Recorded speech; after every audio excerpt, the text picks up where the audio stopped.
Now joined by Najat Aoun Saliba, who is an independent member of Lebanon's parliament. She joins us from Beirut. Thank you so much for being with us.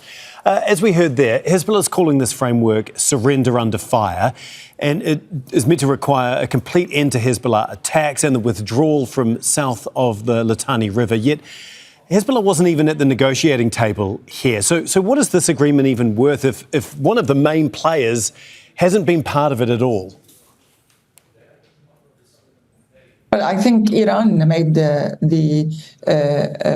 opinion about the ceasefire, about the agreement and the direct negotiations before even Hezbollah said his word. And that's very dangerous. This shows how much Iran is interfering with the decision or implying the decision on Hezbollah. And this means that Iran is basically playing a major role against what Lebanon wants and the decision that the Lebanese government wants to go forward with. This is a direct interference in our sovereignty, in our security, and in our business. The Lebanese government, presented by the president and by the prime minister, have said their words. They said, we want a Lebanese negotiation. We want to choose the least damaging and the least costly pathway. And that's why we're going for a direct negotiations. And here we see the proxy of Iran transferring the war between the US and Iran from the territories in Iran to the territories in Lebanon. And this is the problem. The problem is that Hezbollah, under the guidance and under the support of Iran, continues to go against what the government wants and to go against what the Lebanese will is. OK. At the same time, we've seen Israel continue to carry out its attacks in southern Lebanon, and Hezbollah has fired back. If Israel is still striking Lebanese soil while the ink is barely dried on this proposed agreement, what exactly has Lebanon secured here? So Israel has done so much atrocity, killing and mass destruction in the villages of Lebanon. We all know that Israel wants to continue the fight, but we should not give it the pretext to continue the fight.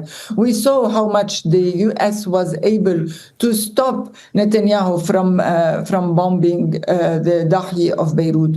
So under the support of the US, we were hoping that the pressure on Israel can continue so that Israel can stop its atrocity and killing in Lebanon. But we as Lebanese, we should not give it any pretext to continue bombing and to continue putting pressure on people and threatening the people so that they leave their country, their villages. Right. And we saw from your report that almost 20% of the Lebanese people have been already displaced. This is really very, very bad. It's very painful on the Lebanese people and on the Lebanese government. This is all due to Israel, of course. Yes. But also we saw how Hezbollah is going against what Lebanese people want and against what the government is deciding. Yeah, the humanitarian issue here is immense, obviously. The agreement, though, also calls for Lebanese forces to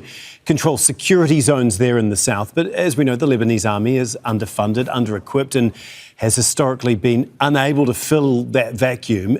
I mean, is the Lebanese state actually capable of delivering on what is being signed, what it's signed up to here?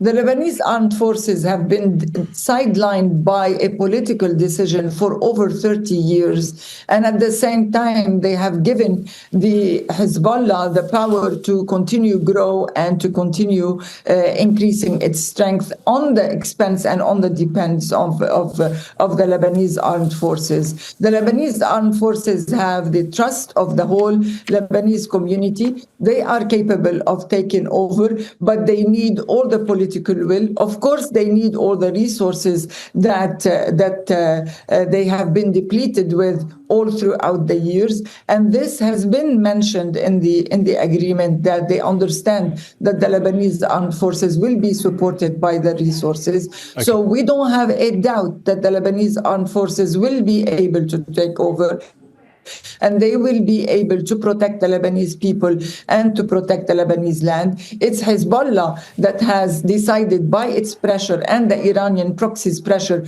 to sideline the job and the role of the Lebanese Armed Forces. Okay. The present government has taken the decision of strengthening the Lebanese Armed Forces because it's the only military power that needs to take action on the ground, and to also call Hezbollah outside the law and to actually demilitarize its presence. Najat, Aoun, Saliba, thank you so much for your time. We do appreciate it. Joining us from Beirut today.